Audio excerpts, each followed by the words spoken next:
Bom, o artigo 172, ele trata da duplicata simulada. Vejam bem.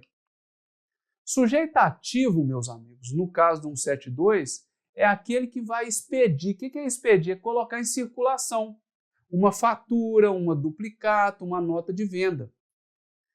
E quem é a vítima é aquele que recebe isso aí, recebe esse documento, fatura, duplicata, nota de venda. Por quê, professor?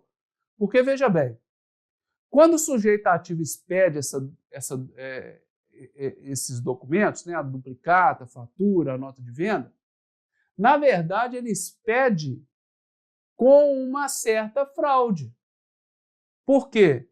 Porque vai faltar sintonia, senhores, entre a venda que foi feita, perfeito, e aquela estampada na fatura. A fatura, duplicata, a nota de venda traz uma informação, mas o que aconteceu na prática é outra coisa. Tá certo? Na prática existe outra situação. O comerciante, então, vai alterar dados, ou quantitativos ou qualitativos daquela nota. Quantitativos, ele vende um computador e coloca na nota que foram vendidos 2.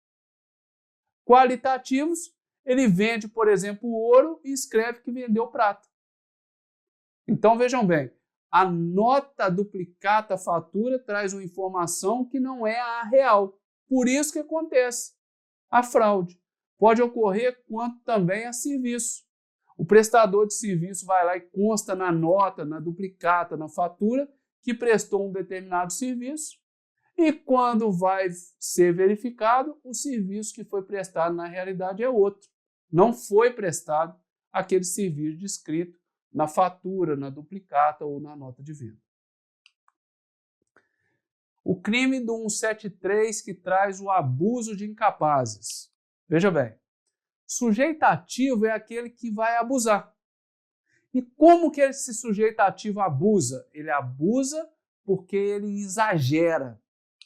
Olha só, o sujeito passivo, que é aquela vítima que sofre a ação, são as pessoas incapazes, que a norma jurídica trata como incapazes, que são os menores, os alienados, o débil mental. São pessoas que não têm capacidade de se gerir por si próprio. Então, senhores, esse sujeito ativo, ele vai induzir, ou seja, inspirar a vítima, que é um incapaz, olha só, a praticar um ato que pode gerar um efeito danoso ao patrimônio dessa vítima.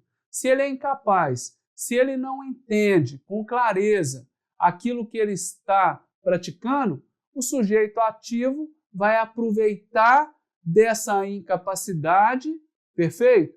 E vai convencer esse menor, esse alienado, esse débil mental, tá certo? Vai inspirar esse menor, vai convencer esse menor a, por exemplo, praticar um ato que vai gerar dano a ele mesmo, ao patrimônio dele mesmo. Ou seja, um menor, por exemplo, adquirindo um bem que não existe. Meus amigos, esse sujeito ativo, ele consegue induzir esse menor, esse incapaz, esse alienado, esse débil mental, porque ele se aproveita da necessidade, ou seja, algo que é essencial para a pessoa, da paixão, que é uma emoção exacerbada, da inexperiência, que é a prática de vida, para gerar, né, para convencer, para inspirar. Então, é sempre aproveitando dessa incapacidade, por exemplo, o menor que tem inexperiência voltada para essa prática de vida, ok? Nisso aí, nessa experiência, é possível que esse sujeito ativo, né, consiga convencê-lo a praticar esse ato danoso a ele mesmo. Ok? E aí, senhores, esse ato danoso vai estar ligado a uma vantagem indevida. Tá certo? Esse ato danoso vai gerar esse sujeito ativo ou terceiros ligados a ele um proveito, uma vantagem indevida. Bom, o artigo 174, ele traz um induzimento à especulação. Vejamos, abusar em proveito próprio ou alheio de terceiros. Veja bem, da inexperiência, da simplicidade, da inferioridade mental de outrem. Como?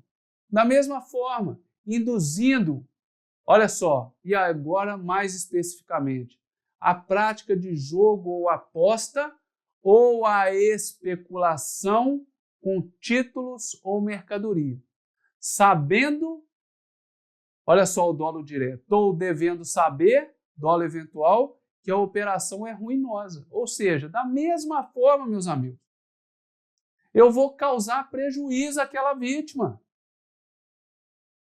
Tá ok? Então, vamos lá. Jogo de tampinhas, tampinheiro, né? Aquele cidadão que fica lá com 3 tampinhas de garrafa, coloca uma bolinha debaixo, perfeito? Vai movimentando aquilo ali e o cidadão, a vítima, nunca vai ganhar dele.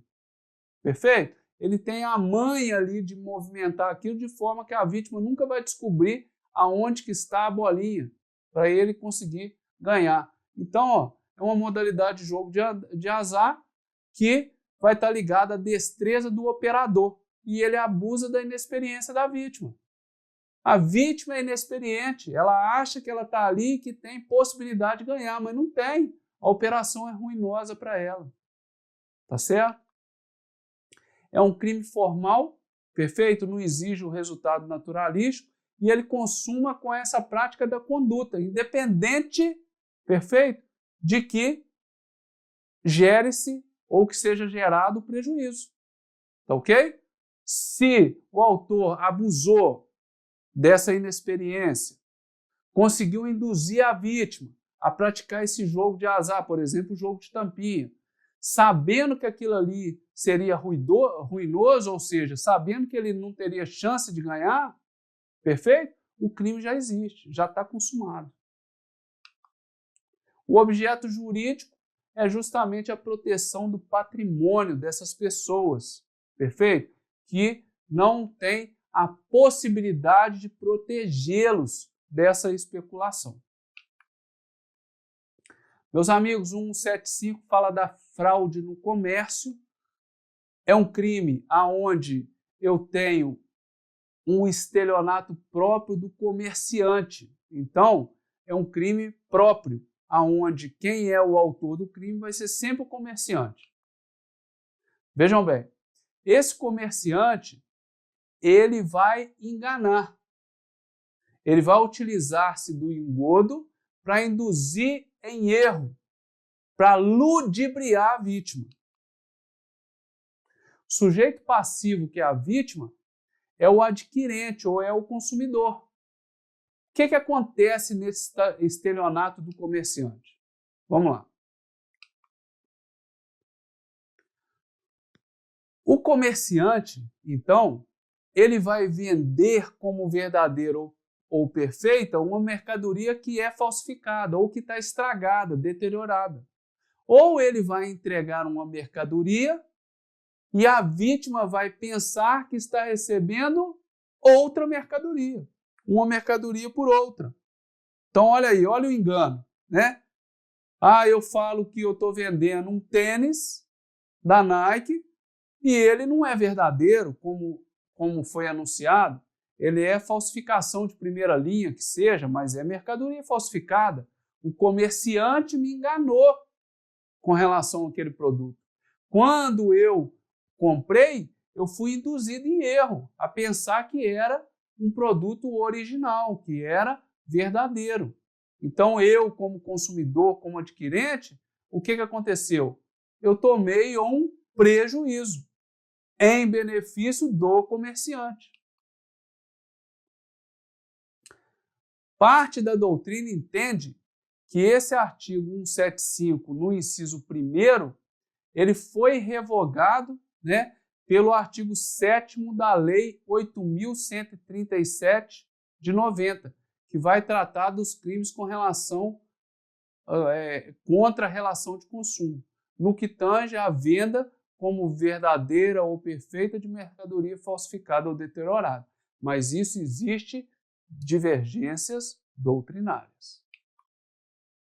Ainda assim, no mesmo artigo, o parágrafo 1º fala assim: alterar em obra que lhe é encomendada a qualidade ou o peso do metal. Então o joalheiro vai lá, retira a parte valiosa do metal e vai inserir um material menos valioso. Vai gerar prejuízo ao ofendido. Ou ele vai, ao invés de alterar, modificar, ele substitui, ele troca, né? No mesmo caso, por exemplo, uma pedra verdadeira por uma pedra falsa, né? Então, o comerciante de joias, agora não mais o joalheiro, o comerciante de joias vai lá, vende uma pedra de brilhante bem lapidada, né? Mas sem valor, como se fosse um diamante, né? Existe, olha a fraude, o comerciante com um ganho, né? E o prejuízo daquele que comprou. Tá ok? Parágrafo 2º, é aplicável o disposto no artigo 155, parágrafo 2º, que é aquela figura privilegiada, aonde se eu tiver o criminoso primário mais o pequeno valor da coisa, o juiz pode substituir a pena de reclusão pela de detenção, pode diminuí-la de 1 a 2/3 ou pode aplicar somente a pena de multa. Artigo 176, quando eu falar de outras fraudes, olha lá. Quando eu falo de outras fraudes, o legislador incutiu nesse artigo 3 dinâmicas diferentes, 3 modalidades criminosas diferentes, tratadas da mesma forma. Primeiro, tomar refeição em restaurante. E restaurante sendo entendido como qualquer lugar que serve bebida ou comida. Não é só o restaurante que tem nome de restaurante, ok? No bar também está ali, ó. É um restaurante, é onde serve bebida e comida. Então é onde eu tenho almoço, jantar, lanche, qualquer disso aí. Segunda possibilidade, alojar-se em hotel. Hotel, um conceito também alargado, extensivo.